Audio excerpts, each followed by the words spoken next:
It's September 1945 and World War II has just ended after a brutal campaign across the Pacific, a blockage, and a massive bombardment of Japanese home islands, including the dropping of 2 atomic bombs and threat of full-scale invasion. The Japanese surrendered to the Americans and their allies on the battleship USS Missouri in Tokyo Bay. In episode 1, we looked at how Allied powers defeated Germany and Japan, but the end of the war was not the end of the story. It was instead the end of one chapter of history and the beginning of another. Here at the National WWII Museum, we refer to the war as the war that changed the world. Now, 80 years later, we are going to examine how exactly the world changed after 1945. This is World War II Legacy Electronic Field Trip from the National WWII Museum in New Orleans. In episode 2, we're exploring how the United States and its allies set about rebuilding the devastated countries across Europe and Asia, and the steps they took to confront a dramatically changed world in the wake of the largest and deadliest conflict in human history. My name is Isabella, and I'm here with my teacher, Mr. Alex Simmons, at the National WWII Museum in New Orleans for an in-depth exploration of their galleries with museum historians. Later in the show, we'll also be joined by Katie and her teacher, Mrs. Josie Perry, as they are exploring Cold War sites across Berlin. And you can participate too. Throughout the program, there will be opportunities to answer poll questions. So get your devices ready as we open up the first poll. True or false? Surviving Nazi and Japanese officials were put on trial after the war to answer for their crimes. A, true, or B, false? Take a minute to vote now.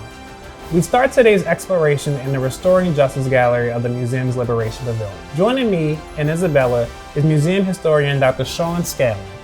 Sean, can you answer our first poll question for us? Surviving Nazi and Japanese officials were put on trial after the war to answer for their crimes. Is that true or false? It's true. Remember, this has been the bloodiest war in human history. It's seen massive destruction on all sides of the globe. And one of the sort of core objectives of the victorious Allied leaders was to punish those parties they saw as responsible. And they did this by creating these international tribunals where they would bring in judges and lawyers from all the major nations, and they would investigate the major perpetrators of these crimes, identify those people they deemed most responsible, put them on trial as part of an international tribunal. How did they go about planning these trials? Again, these are international trials. That means there are Americans, there are British officials, there are Soviet officials, and they sort of identified the major perpetrators, that is the senior leadership, primarily the political and military leaders of the Japanese and German regimes, and provided them with defense counsel and with opportunities to sort of defend themselves. But the trials also provided the Allies with the opportunity to sort of showcase the crimes of these regimes for the entire world. I think one thing that's really powerful to remember is that since this had been the most brutal war in human history, one of the major objectives of the Allies was not just to sort of dispense justice, that is, not just to identify the perpetrators and punish them, but to sort of try and turn the page in history, to try and make sure that something this horrific never happened again. How did the U.S. organize the war crime trials in Japan?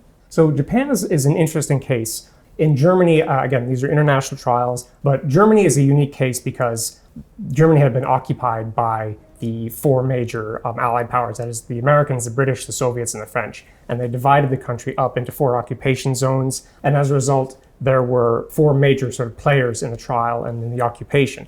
In Japan, the Americans are really the only occupiers. And in Japan, the tribunal itself is international. The Americans are really the only ones actually occupying the country. So they play a huge role in shaping that particular trial. What's also very interesting about the Japanese trial as opposed to the German trial is that there is a sort of colonial component in Japan and Asia that's really missing from the Nuremberg trials in Germany. That's very interesting. A student in Alabama sent us a question about the post-war occupation of Japan that maybe you can also answer for us. Hi, my name is Ann Bridges and I'm a 6th grader at the Homewood Middle School. I was wondering why the Allies occupied Japan, and what does occupation look like for a country and how does it work?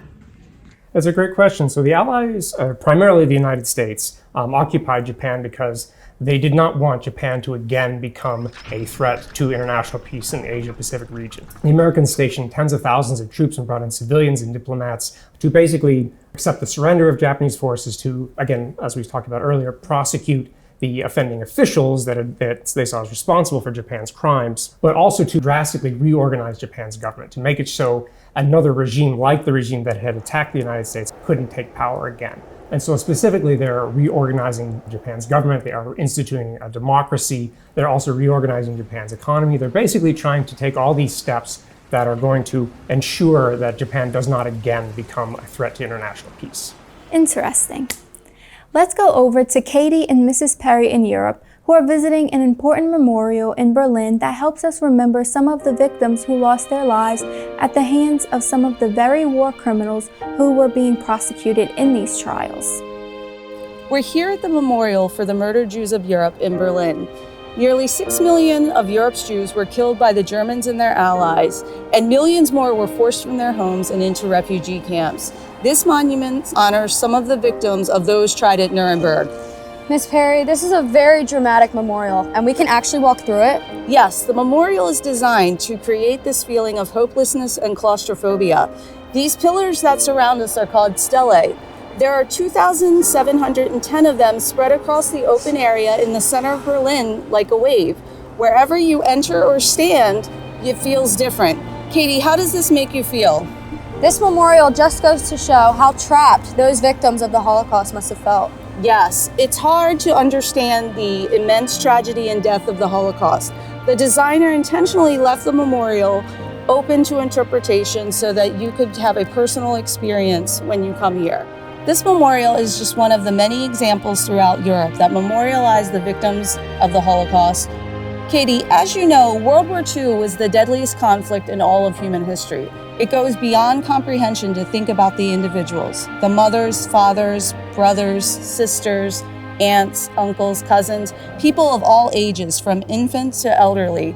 Both combatants and civilians died in this war. In fact, even more civilians than combatants died. Each of these individuals had their lives cut short due to this conflict. So how do you remember? How do you move forward and rebuild? Berlin and Germany as a whole are at the heart of this question in 1945. This city would be the center of these rising tensions on the world order at the conclusion of World War II. One thing I noticed here in Berlin is that there are also quite a few buildings that still show damage from the war.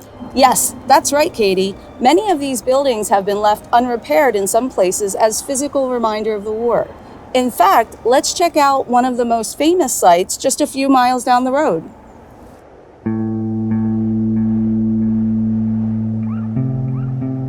Now we're here at the Kaiserville Memorial Church in Berlin, which was bombed in 1943. The church reopened in 1961, but part of the original wreckage remains and serves as a memorial. How bad was the damage in the rest of Europe at the end of the war?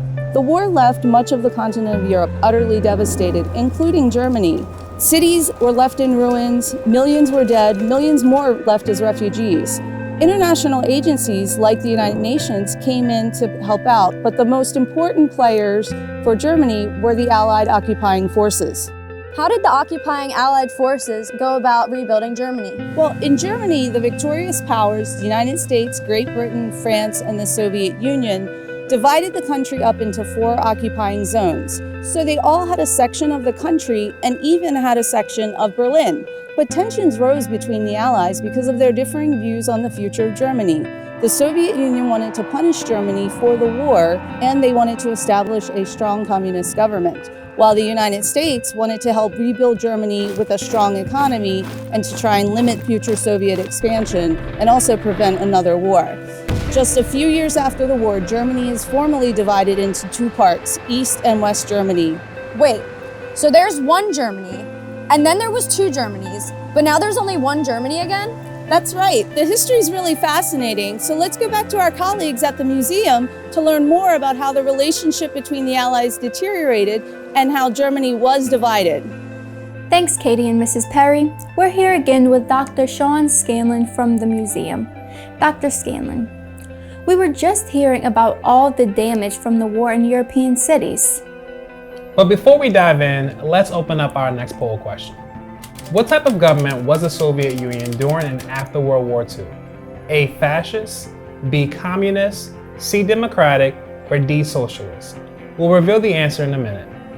Dr. Scanlon, it sounds like the Allies disagree about how to rebuild Europe after the war. But weren't they allies during the war? They were. The Americans and Soviets have been close allies during World War II. In fact, it had been the American-Soviet alliance that had delivered victory to the Allies. The Americans had supplied an enormous amount of equipment and supplies to the Soviets under the Lend-Lease program. In the American landings, D-Day had helped take the pressure off the Soviets on the Eastern Front. But we have to remember that these were two very different countries, two very different systems of government that ultimately had different interests, despite their shared interests in defeating Nazi Germany. So what changes after the war? Why did the alliance collapse? So what we have here are two governments with very different systems. And this is actually the answer to our poll question. The answer is B, the Soviet Union was a communist government. The Soviet Union's communist government was a one-party state. It is a government in which the state plays an enormous role in shaping the economy.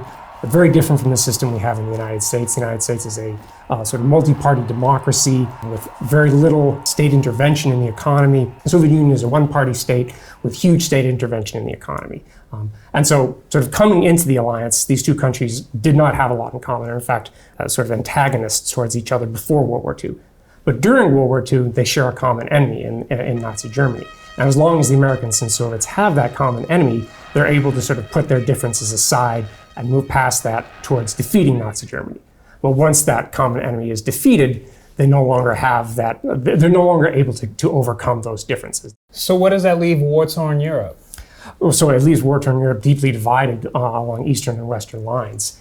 In the West, the Americans are helping to set up pro-Western democratic governments. In the East, the Soviet Union are setting up pro-Soviet communist governments in what would become known as the Warsaw Pact. In the West, the Americans will help to set up their own sort of anti-Soviet alliance system. This is the North Atlantic Treaty Organization. And NATO is really a first for the United States because it is an alliance that the United States signs onto in which all party states are committed to coming to one another's aid if they're attacked. Article 5 of the NATO Charter says that any attack on a NATO member nation is an attack on all. And so for the United States to actually sign on to that treaty is a really serious step, sort of a departure for American foreign policy. Suffice to say, by the end of the 1940s, we have two systems, two sort of spheres of influence squaring off against each other, both of which are heavily armed with nuclear weapons. So it leaves Europe deeply divided, and it leaves Europe to be an incredibly dangerous place, despite the fact that the war just ended. So how did the United States respond?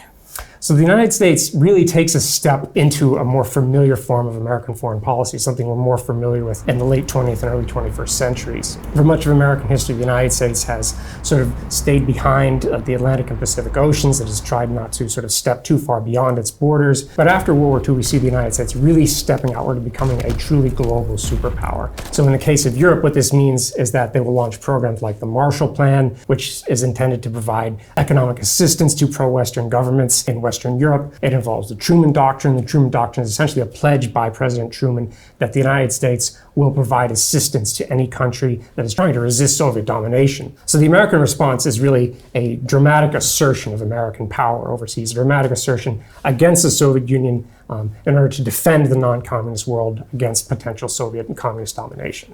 That's really interesting. We actually have a question submitted by a school in Virginia about the Marshall Plan. Hi, we're from Miss Mazingo's 7th grade history class at Montevideo Middle School, Rockingham County, Virginia. We were wondering, what kind of aid did America provide to Europe after World War II as a part of the Marshall Plan?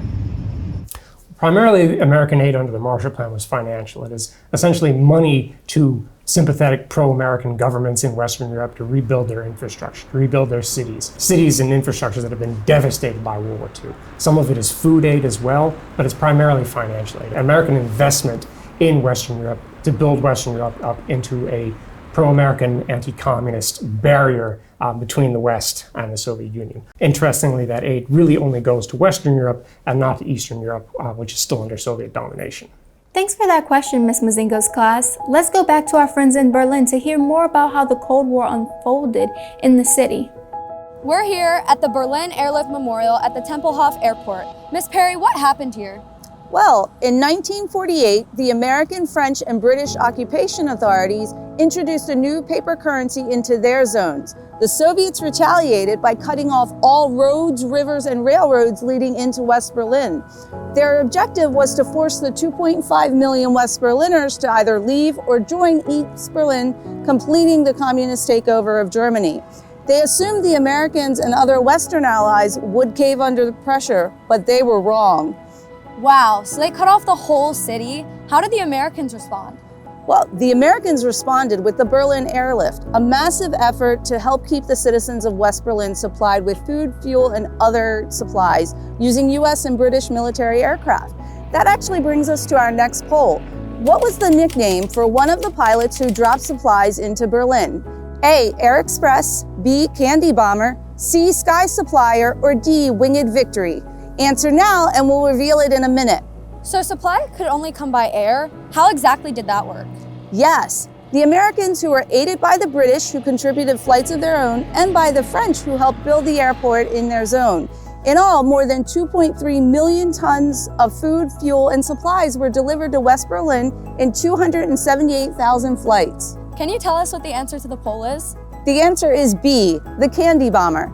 Besides delivering much-needed food, medicine, and fuel, some American pilots, like Colonel Gail Halverson, used their flights to drop candy to the children of Berlin. Halverson was inspired to do this after talking to German school children who were watching the flights taking off and landing right here at Tempelhof Airport. So how did the Berlin crisis ultimately end? After 322 days, the Soviets lifted the blockade of West Berlin. There was no war, and the US made it clear to the Soviet Union that it would not abandon West Berlin. It was a really important moment, and Germany isn't the only place where tensions are rising. Let's go back to New Orleans and learn more about post-war United States. After hearing what Mrs. Perry and Katie just told us, it doesn't seem like the United States and the Soviet Union are getting along too well. Where did the US-Soviet relationship stand at the end of the 1940s? It's in a very dangerous position. In 1949, there were a couple of events that really ratcheted up the tensions. There's the Chinese Communist victory near the end of the year. There's also the Soviet Union's detonation of an atomic bomb, which ends the American monopoly on nuclear weapons. Just a little while later, in the middle of 1950, the North Korean forces will invade South Korea as part of the Korean War. And this is really the beginning of decades of what we call the Cold War, this dynamic between the US and the Soviet Union of proxy wars and ideological fights over territory and influence, all of which is complicated by the presence of nuclear weapons, which really hover over the situation and make the US-Soviet rivalry to be something incredibly dangerous. It's so vast and so significant that it really defines international relations for the next 3 or 4 decades. How did World War II affect the United States? So in addition to all the sort of international transformations that we've been talking about, it has an enormous impact for the United States domestically. It's the beginning of a long period of really significant economic growth for the United States. But the end of the war really means a couple of things. It means that millions of American men coming home, leaving the military, re-entering civilian life. It means that a lot of African Americans have served in the military for the first time and are increasingly unwilling to put up with racial segregation in the United States. It means that a lot of American women have entered the workforce for the very first time and have experienced the kinds of economic and personal freedoms that comes with having a job. There are numerous ways in which the United States is fundamentally transformed by World War II. So how did the US start addressing challenges? So the United States addresses some of these challenges in a couple of ways. For one thing, Congress will pass an incredibly important piece of legislation called the GI Bill. The GI Bill provides assistance to returning veterans to help them buy homes, to help them get educations and training. It's a really powerful piece of legislation that really transforms the social status of a lot of Americans. The experience of African Americans during the war had really made them unwilling to continue to put up with racial segregation. In 1948, the Truman administration will move to desegregate the US military, meaning that Black and white Americans will serve alongside each other in military units for the very first time in US history. And then finally, the United States has to sort of retool its economy from producing weapons and war material towards civilian goods and services. And so the next 20 or so years will be a period of tremendous economic growth for the United States.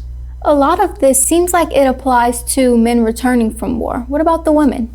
So this is a very interesting piece of the story. World War II had brought an enormous number of women into the workforce for the first time. We see this through the iconic Rosie the Riveter image. But after the war, a lot of those women either voluntarily returned to a sort of more traditional life as wives and mothers, or in some cases were actually forced out of their jobs.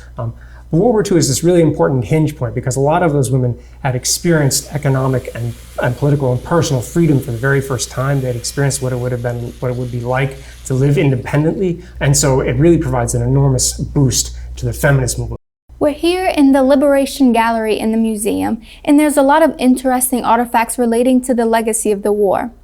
I especially like the nuclear science kit. What do all of these things represent? So the nuclear science kit, I think, represents the sort of interesting, complicated feelings that a lot of Americans had about nuclear power. On the one hand, nuclear power represents enormous potential. Between nuclear power plants and nuclear-powered submarines and aircraft carriers, nuclear power can provide an enormous amount of power, of really sort of cheap, reliable power. But it's also incredibly dangerous. And there's really no better demonstration of the danger posed by nuclear power than the fact that the United States had developed, tested, and then used nuclear weapons against Japan for the very first time, and so far the only time in world history. And so even though the Americans developed nuclear bombs in 1945, in the next few decades, the Americans and the Soviets and others will develop enormous arsenals that are capable of devastating the entire world if the countries that actually use those. So nuclear power and things like this kit really represent the potential uses of nuclear power and the sort of conception that Americans had about nuclear power as something that was potentially very, very good and very useful, but it also represents the enormous danger that the nuclear power poses, not just to a sort of a single country, but to humanity as a whole. So what other technological advancements came out of World War II? There are numerous technological advances. One of them comes in medical care with the advent of penicillin. We see the dramatic expansion of air travel after World War II, and a lot of the sort of knowledge and experience developed by the Americans and their allies during the war also dramatically influenced the space program, which really takes off, as it were, in the 1950s and 1960s.